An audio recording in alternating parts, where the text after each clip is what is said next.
Hey guys, Donnie Seymour here with your Pub Sports Radio play of the day. A little bit snake bitten yesterday on the Ohio Bobcats team total over 34. They had 30 points in the fourth quarter. Weren't able to put any points on the board in fourth, and that drops our total play of the day wagers here at Pub Sports Radio to 6-5 overall. But today's another day, and we are going to attack the NFL wildcard round today. Let's take it down to Houston. The Buffalo Bills and the Houston Texans, 4:35 p.m. Eastern time. Kickoff today. Should be a slugfest down there in the Dome. If we take a look at both of these football teams, yep, J.J. Watt's going to be back in this game. Situational pass rusher at best.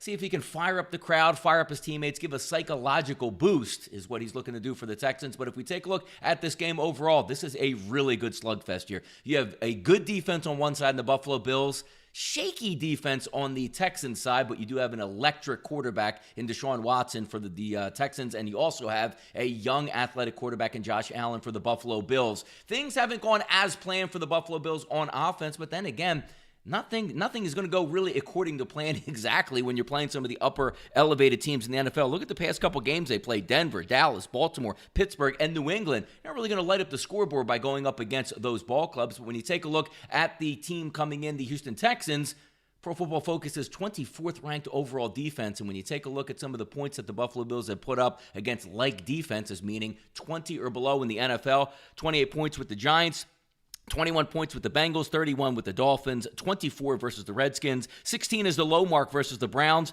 and then the Miami Dolphins again for 37 points. Now, Houston's defense is probably better than Miami, we can agree, but you're going to get some good conditions here, but you also have to always take a look, as I say, likewise defenses. You can't match up the Houston defense and say they're as good as the Pittsburgh Steelers, the Denver Broncos, the New England Patriots. They're just not. So when you're going up against that elevated competition, the Bills struggling a little bit, obviously not pushing that 30-point marker like they do with the Miami Dolphins. But looking at this game overall, both of these teams coming in off a loss, but both of these teams coming in resting their starters with de facto bye week. So we should get a pretty clean game. And also with it being a Saturday early start, I don't really think the travel is going to be all that bad for the Buffalo Bills on a short week because, as we said again, resting most of their starters last week. When we take a look at the football game and what matters in this, DeAndre Hopkins, one of the best wide receivers in football, arguably top 5, maybe top 3, and some people even say maybe the best overall wide receiver. He's going to draw Tre'Davious White in this game, which is a key component because Will Fuller, the ultimate deep threat for the Houston Texans on the opposite side, doesn't look like he's going to go today. And if he does go, that's a groin injury. And when you're built on speed and stretching the field, it's one of the worst injuries you can possibly have. So that's going to be up to Kenny Stills to stretch the field. That is a downgrade from Will Fuller to Kenny Stills. You're also looking at a pressure defense for the Buffalo Bills. And we know Deshaun Watson likes to hold the football, make those spectacular plays, but Buffalo is going to have a chance to sack the quarterback and force turnovers. When we take a look at the Buffalo Bills side, what do we like? Again, coming in rested and ready. Singletary's been a great addition, young running back,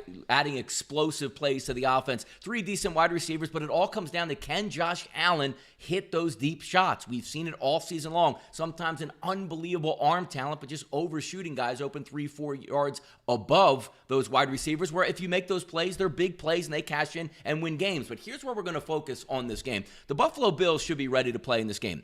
Unbelievable coaching staff, great defensive mind, and a quarterback that has enough skills to make some plays if you don't get an elite pass rush against him. If we look at the Buffalo Bills in the first half over the last half of the season, meaning the final 8 games, and again, outside of the Jets game where they didn't have any starters or most of their starters not playing in that game, they're a really good first half team. If we take a look overall in those 8 games, which were Washington, Cleveland, Miami, Denver, Dallas, Baltimore, Pittsburgh, and the New England Patriots, they're 5-2-1 straight up in the first half. And one of those games where they had a loss with the Cleveland Browns 9-7 on the road, Hauschka missed a 34-yard field goal with under 20 seconds to go in the half. If he makes that, they are 6-1-1 in the first half, with their only loss coming to the best team in football, the Baltimore Ravens, 10-6. Should be a close, hard-fought battle in the first half. We're going to have our Pub Sports Radio play of the day on those Buffalo Bills at 5 dimes, currently plus 1.5 in the first half. So if we get a push at the half, 10-10, that's a victory. If the Buffalo Bills are up at the half, that's also a victory. Let's get back on the winning side today and push that number to 7-5 overall on our Pub Sports Radio play of the day.